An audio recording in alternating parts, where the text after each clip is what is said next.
श्री परमहंस दयाल जी महाराज की, श्री स्वामी जी महाराज की, सब संतों की।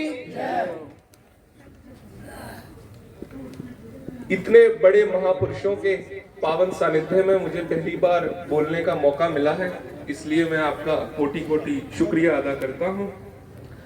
और अगर मुझसे कोई गलती हो जाए तो मैं क्षमा प्रार्थी हूं और माफी पहले ही मांगता हूं। तो हमारे जीवन में जो हमारे प्रेरणा स्रोत हैं, हमारे श्री स्वामी जी महाराज, श्री महाराज जी, हमारे बाबा जी महाराज,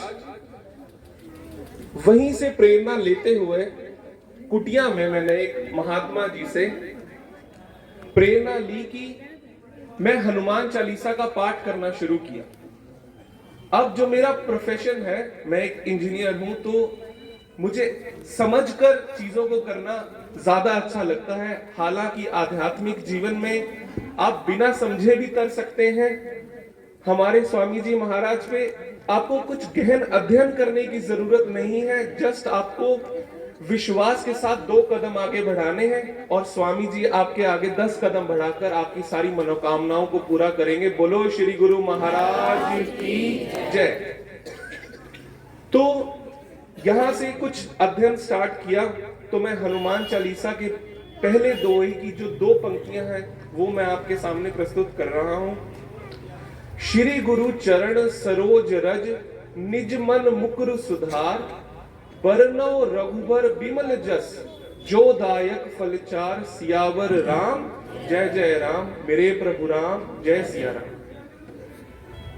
इन दोहों की 2 पंक्तियां है ना, उनमें गुरु के जो चरण हैं, सरोज मतलब कमल, चरण रूपी जो कमल है, उनका जो रज है, रज मतलब जो धूल है। हम जब भी कुटिया में जाते हैं तो वहां पे स्वामी जी की जो समाधि स्थल है, वहां पर हमेशा उनकी चरण पादुकाएं पड़ी होती हैं। उनका एक महत्व है। उनका महत्व यह है कि जो गुरु के चरण रूपी कमल की जो रज है, रज मतलब जो धूल है, आपको उससे अपना निज मन मुकुर सुधार, अपने निज का जो मन है उसका जो मुकुर, मुकुर माने दर्पण। याद है पुराने जमाने में हम आईने को जब साफ करते हैं तो राख लगा के साफ किया करते थे।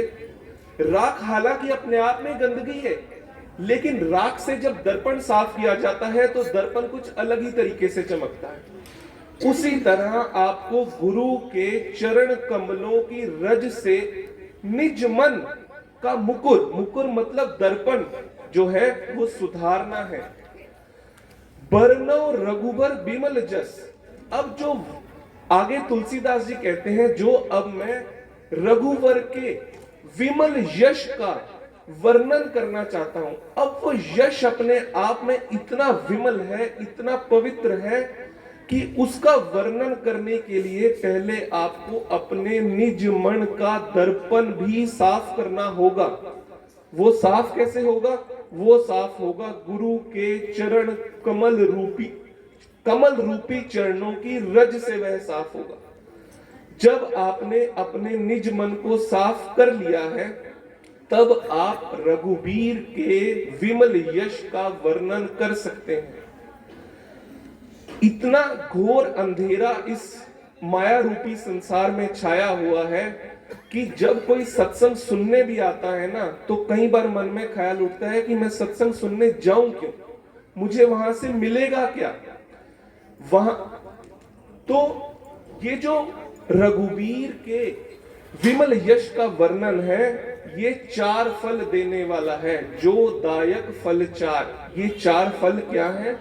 धर्म, अर्थ, काम और मोक्ष। आप संतों की संगत में आते हैं तो आप धर्म का लाभ उठाते हैं। आपने देखा होगा कि विष्णु भगवान शेषनाग रूपी शैया पर जब आराम कर रहे होते हैं तो लक्ष्मी नारायण के चरण दबा रही होती है। जब आप उस चरण रूपी रज से अपना निज मन दर्पण, अपने मन का दर्पण साफ करेंगे तो आपको अर्थ की भी प्राप्ति होगी। जब विभीषण लंकेश्वर बनना चाहता था, लंका का राजा बनना चाहता था, लेकिन हनुमान जी के कहने पे जब वह राम जी की संगत में आया, उनके चरणों के साथ जुड़ा, तो उसका वह मोह, लंकेश्वर बनने का मोह भी चला गया। आपको संतों की इतनी संगत में रहना है कि भगवान के मन में इच्छा आए कि अब भक्त के मन में क्या इच्छा है मैं उसे पूर्ण करूं।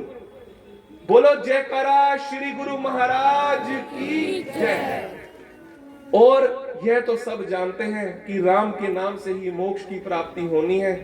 तो इसी तरह आपको मैं समझता हूं कि इस सत्संग से आपको एटलीस्ट ये 2 लाइनें बहुत अच्छे से समझ होनी चाहिए। देखिए तुलसीदास जी ने कहां से हनुमान चालीसा शुरू की है।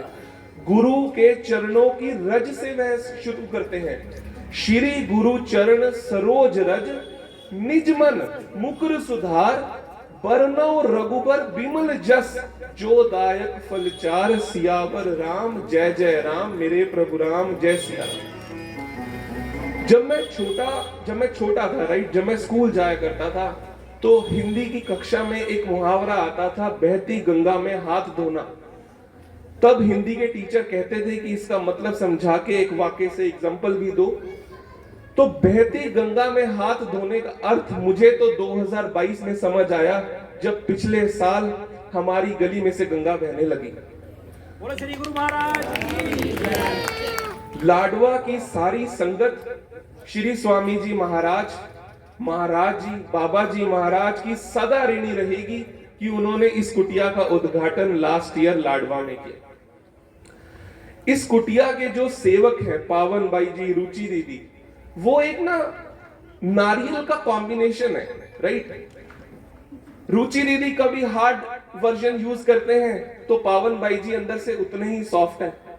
जब हमें कोई बात पावन भाई जी को बतानी होती है तो हम कई बार रुचि दीदी के थ्रू भी जाते हैं, राइट। तो ये महाराज जी की कृपा है कि उन्होंने एक ऐसा हार्ड सॉफ्ट कॉम्बिनेशन हमें दिया है। लेकिन मैं आपको पूरी संगत को यह बता देना चाहता हूं कि दोनों संतों की जो मन है वो स्वामी जी के चरण, कमल रूपी चरण की रज से पूर्णतः सुसज्जित हैं। ठीक है। एक ख्याल और आता है, जब भी मैं कभी गली में से गुजर रहा होता हूं और इंसान इतना मोह माया में इन्वॉल्व हो चुका है कि कई बार समझ नहीं आता कि मैं गुरु की महिमा क्या है। ठीक है, इस कुटिया की महिमा क्या है। तो मैं यह बता देना चाहता हूं, कल भी हमने सत्संग में सुना कि वो भगवान ऊपर है, नीचे है, दाएं है, बाएं है, अंदर है, बाहर है, वह घट घट में है। लेकिन वह गुरु ही है जो उस घट घट रूपी भगवान से हमारा परिचय करवाएगा। और इसी के साथ मैं कोटि कोटि नमन करता हूं अपने गुरु महाराज जी के चरणों में कि उन्होंने हमें यह कुटिया गिफ्ट के तौर पे दी और हम पूर्णतः इसका लाभ उठाएं। बोलो मेरे श्री गुरु महाराज की जय, श्री साचे दरबार की जय, नंगली निवासी भगवान की जय। बहुत बहुत धन्यवाद। आप सबकी तरफ से इन्होंने श्री गुरु महाराज जी का धन्यवाद किया। तो आइए, अब ये कमल भैया आए हैं, ये 2 मिनट मांगे इन्होंने, माफ करना, 2 से 3 तो लगा लेना, 5 मत करना। बोलो श्री गुरु महाराज की जय। बोलो साचे दरबार की।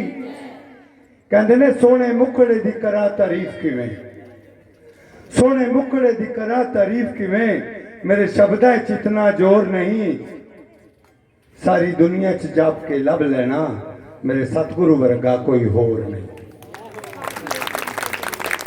क्योंकि सतगुरु के दर पे आना कभी बेकार नहीं हुआ, सतगुरु के दर पे आना कभी बेकार नहीं हुआ। कोई ऐसा सपना नहीं जो साकार नहीं हुआ। कोई मेरी नजरों से नजरें मिला के कह दे वो गुरु दर पे आया और उसे स्वामी जी से प्यार नहीं हुआ। क्योंकि जिसने भी थामा है मेरे सतगुरु का दामन, जिसने भी थामा है मेरे सतगुरु का दामन, उम्र भर रखी है उसकी हर खबर, वो शख्स जिंदगी में कभी बिखरता नहीं जिस पर पड़ी मेरे सतगुरु की नजर।